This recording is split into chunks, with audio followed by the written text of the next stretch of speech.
अस्सलाम वालेकुम dear student, कैसे हैं आप सब लोग। मेरा नाम आदिश कुमार महाराज है और मैं आज आपको माइक्रोबायोलॉजी के यूनिट नंबर 1 और जो ना पार्ट नंबर 3 पढ़ाने जा रहा हूँ।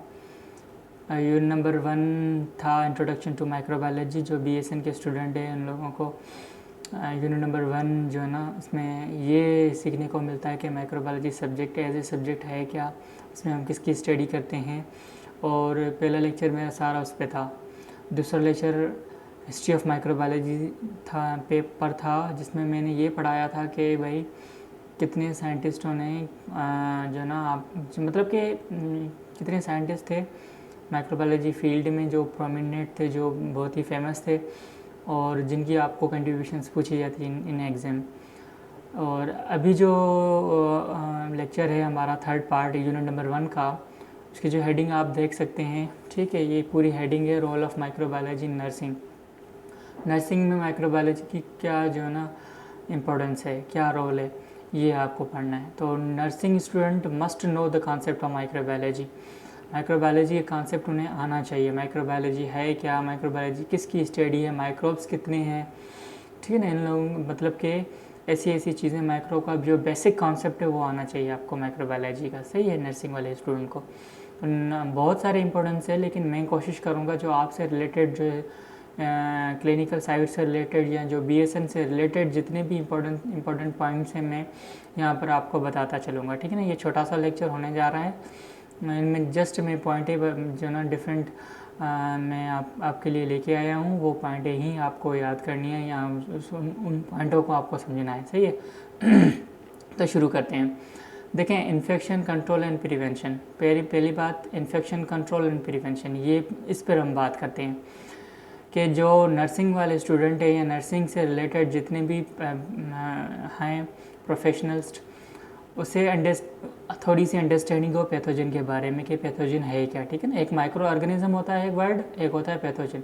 पैथोजन एक्चुअली हम उसे कहते हैं जो वही माइक्रोजम होता है लेकिन वो डिजीज़ काज करता हो, ठीक है ना, तो उसे हम कहेंगे पैथोजन।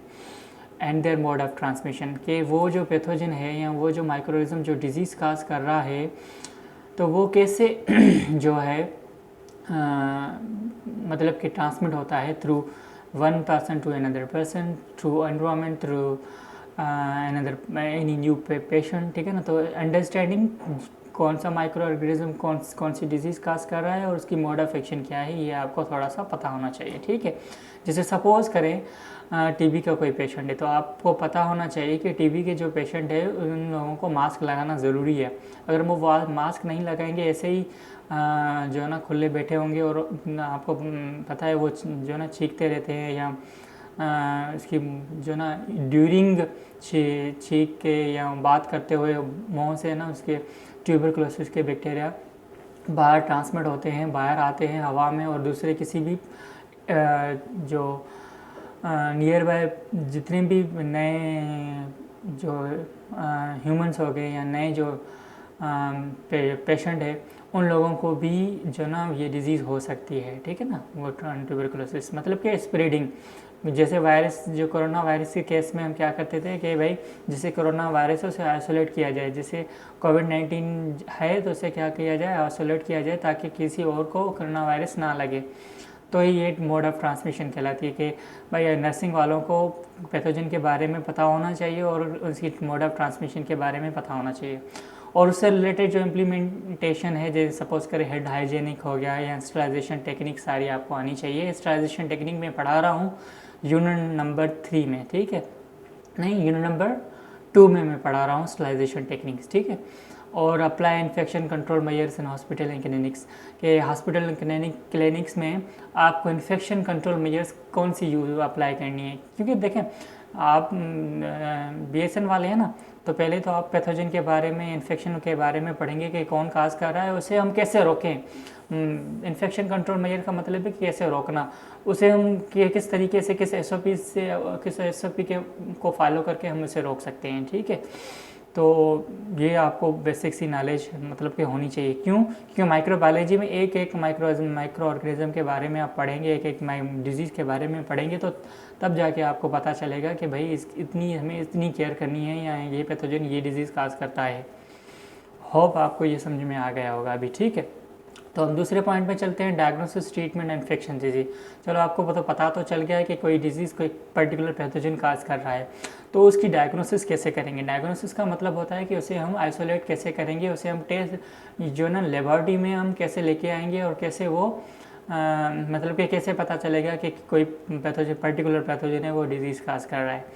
तो असिस्टेंडिंग इन सैंपल कलेक्शन, तो जो BSN वाले स्टूडेंट को सैंपल कलेक्शन आनी चाहिए। किसी भी पर्टिकुलर पेशेंट में कोई पर्टिकुलर पैथोजन है, तो उस पर्टिकुलर पेशेंट से हम सैंपल लेते हैं ताकि वो कंफर्म हो जाए कि उसी पेशेंट में उसी किस्म का पैथोजन है। तो सैंपल में भी ब्लड भी हो सकता है, यूरिन भी, स्प्यूटम भी, CSF भी, बहुत सारे ठीक है होते हैं। उसके साथ understanding microbial diagnostic, gram standing, culture and PCR।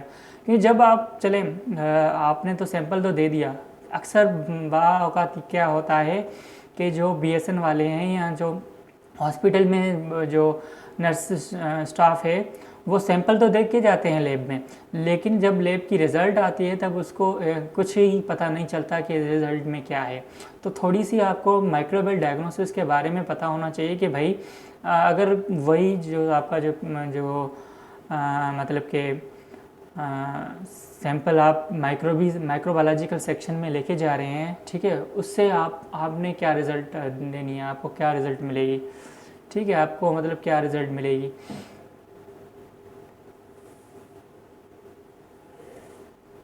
तो भाई कहाँ थे हम? जी हाँ, मैं ये बोल रहा था कि जब कोई भी सैंपल आप जब लेबॉरेटरी में देके आएंगे, जब उसकी माइक्रोबियल डायग्नोसिस होगी। माइक्रोबियल डायग्नोसिस का मतलब है कि लेबॉरेटरी के डिफरेंट सेक्शन होते हैं।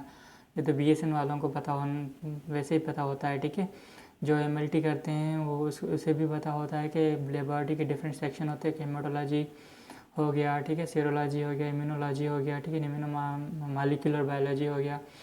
ऐसे माइक्रोबायोलॉजी सेक्शन अलग होता है जिसमें माइक्रोबायोलॉजी से रिलेटेड जितने भी लेबॉरेटरी डायग्नोसिस की जाती है, ठीक है, या टेस्ट वगैरह लगाते हैं, वहाँ पर टेस्ट वगैरह की जाती है, ठीक है। तो माइक्रोबायोलॉजी में डिफरेंट जो है टेक्निक भी है, जैसे ग्राम स्टेनिंग हो गई, और जैसे कल्चर और PCR वगैरह, ये सारी चीज़ें BSN वालों को थोड़ी सी आइडिया अंडरस्टैंडिंग या कॉन्सेप्ट होना चाहिए कि ग्राम स्टेनिंग है क्या। भाई ऐसा नहीं कि एक वर्ड पे ही आप रुक जाएं, नहीं ना। ग्राम स्टेनिंग के बारे में आपको कुछ तो आइडिया होना चाहिए ना कि ग्राम स्टेनिंग क्या है, कल्चर क्या है, PCR क्या है। तो थोड़ी सी अंडरस्टैंडिंग आपको ये होनी चाहिए जी।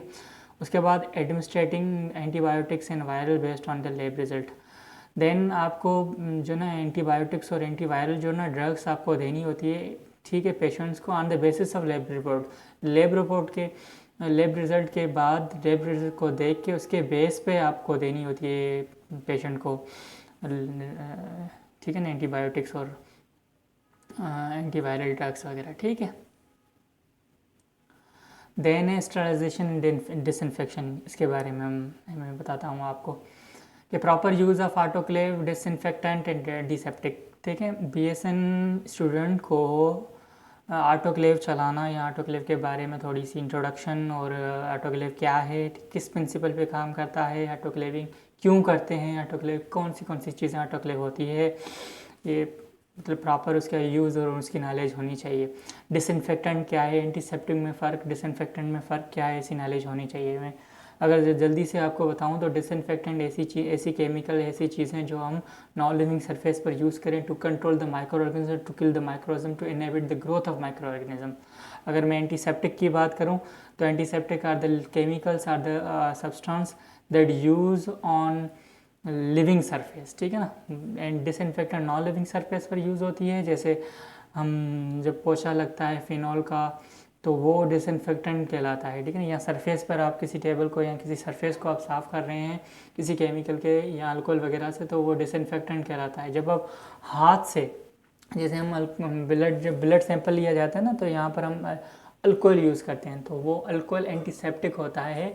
एंड मतलब वो हम एंटी सेपेशन या एंटीसेप्टिक यूज़ कर रहे हैं ऑन द लिविंग सरफेस, हमारी जो स्किन है ना वो लिविंग सरफेस है, लिविंग सरफेस पर यूज़ कर रहे हैं, या ऐसे केमिकल जो हम स्किन पर या म्यूकस मेम्ब्रेन पे यूज़ करे होते हैं उसे हम कहते हैं एंटीसेप्टिक। तो इसके बारे में आपको थोड़ा सा पता होना चाहिए कौन सी चीज़ें एंटीसेप्टिक है, कौन सी चीज़ें डिसइंफेक्टेंट है, किसको कहाँ यूज़ करना है, कितना यूज़ करना है। तो ये सबकी नॉलेज होनी चाहिए BSN वालों को। Ensuring safe medical equipment handling to prevent infection.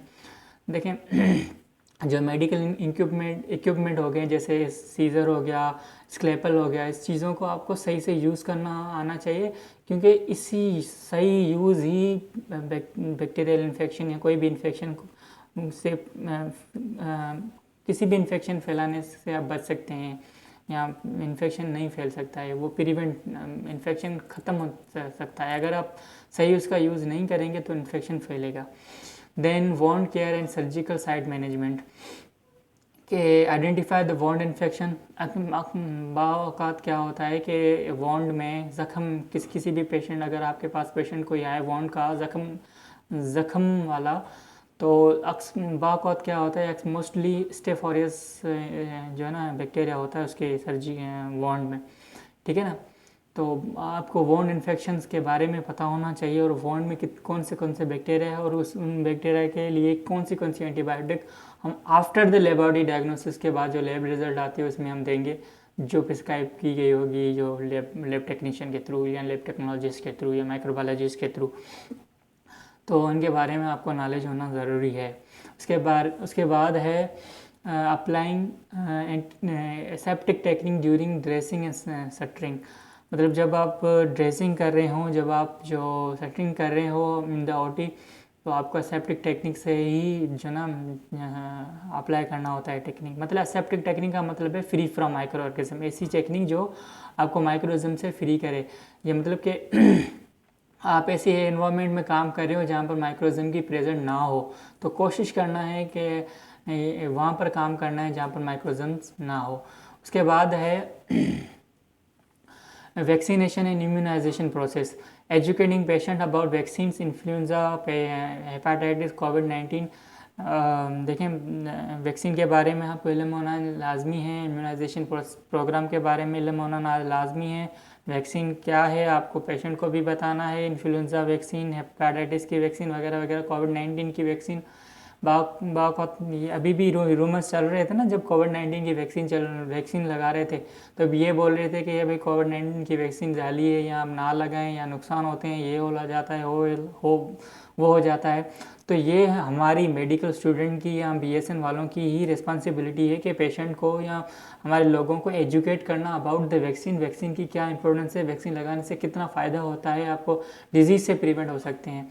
तो आपको पेशेंट को जो है एजुकेट भी करना होता है। Administering vaccine to prevent microbial infection, vaccine आप पेशेंट को दे सकते हैं कि ताकि वो माइक्रोबियल इन्फेक्शन से ना हो सके, ठीक है। उसके बाद एंटी माइक्रोबियल रेजिस्टेंट अवेयरनेस।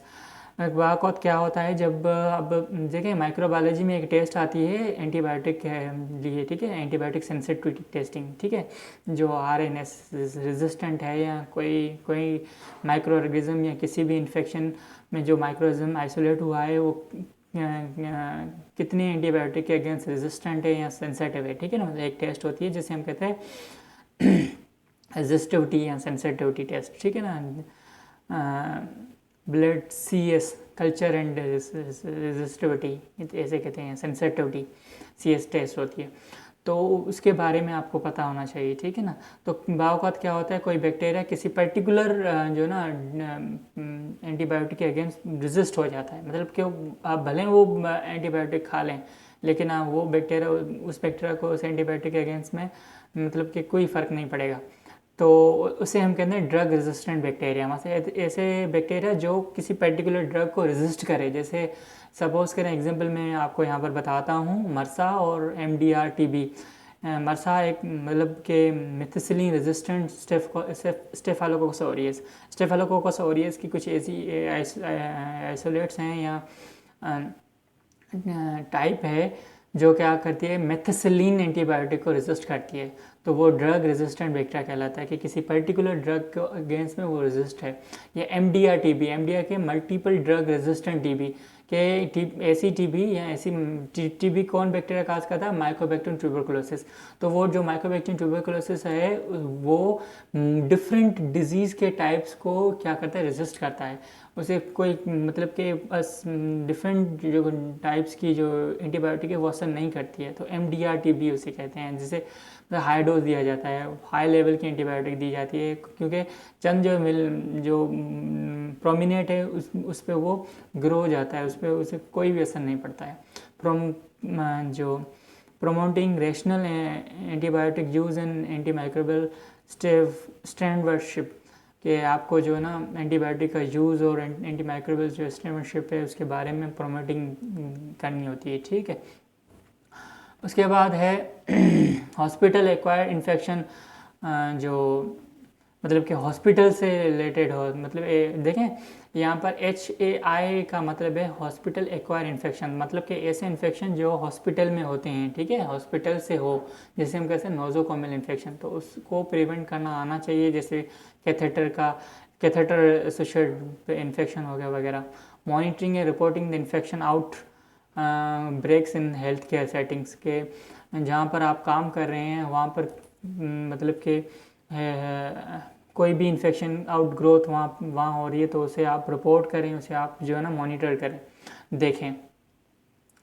क्योंकि बार बार क्या होता है कहीं पर्टिकुलर एरिया में कोई अचानक से कोई इन्फेक्शन आ जाए, जैसे चाइना में पर्टिकुलर एरिया में किसी सिटी में कोरोना वायरस की जो ना केसेस आ रहे थे ना, तो उस केसेस को सपोज़ करें आप किसी ऐसे एरिया में हैं जहाँ पर एक ही किस्म के जो ना आ रहे हैं पेशेंट आपके पास, मलेरिया के बार बार पेशेंट आ रहे हैं, मलेरिया पॉजिटिव निकल रहा है, तो आपको उन लोगों को मॉनिटर करना है, उन लोगों को रिपोर्ट भी करना है कि भाई बताना है कि अभी मलेरिया के बहुत सारे पेशेंट आ रहे हैं और मलेरिया बहुत सारी, इस एरिया में मलेरिया बहुत सारा है, तो ये चीज़ें आपको मॉनिटर करनी पड़ती है और रिपोर्ट करना पड़ता है आपके high level health care setting पर, ठीक है।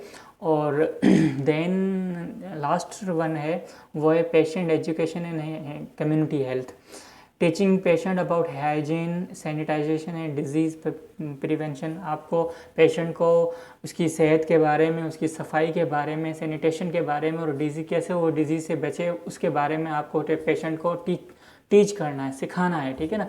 और spreading awareness on the food safety and vector borne disease, जो फूड से रिलेटेड जितने भी डिजीज़ होते हैं, वेक्टर बॉर्न है, मतलब कि जैसे मलेरिया किसी जो मस्किटो की वजह से होता है ना, तो वेक्टर बॉर्न डिजीज़ के मतलब है कि वेक्टर किसी भी पैथोजन को वेक्टर के थ्रू मोड ऑफ ट्रांसमिशन मिले, कि वो एक पेशेंट एक में से दूसरे में जाए किसके थ्रू, वेक्टर के थ्रू। जैसे प्लाज्मोडियम एक से दूसरे में कहाँ से ट्रेवल करता है, वेक्टर के थ्रू। वेक्टर उसका कौन सा होता है, मस्किटो होता है। तो ऐसे बीज भी हो सकते हैं, डिफरेंट मस्किटो भी हो सकते हैं, ठीक है ना। तो उसके रिलेटेड आपको जो है ना अवेयरनेस देनी होती है कि भाई ये डिजीज़ ऐसे ऐसे होती है। तो होप आपको जो है ना थोड़ी सी मेरी ये थोड़ा इफ़र्ट आपको पसंद आया होगा, क्योंकि मैंने कोशिश की है कि आपसे जो भी BSN से रिलेटेड जो चीज़ें हैं वही माइक्रोबायोलॉजी की चीज़ें मैं आपको बता सकूँ, ठीक है ना। तो टेक केयर, खुदा हाफिज़, ख्याल कीजिएगा और ऐसे ही आप पढ़ाई करते रहिए, ठीक है। अल्लाह हाफिज़।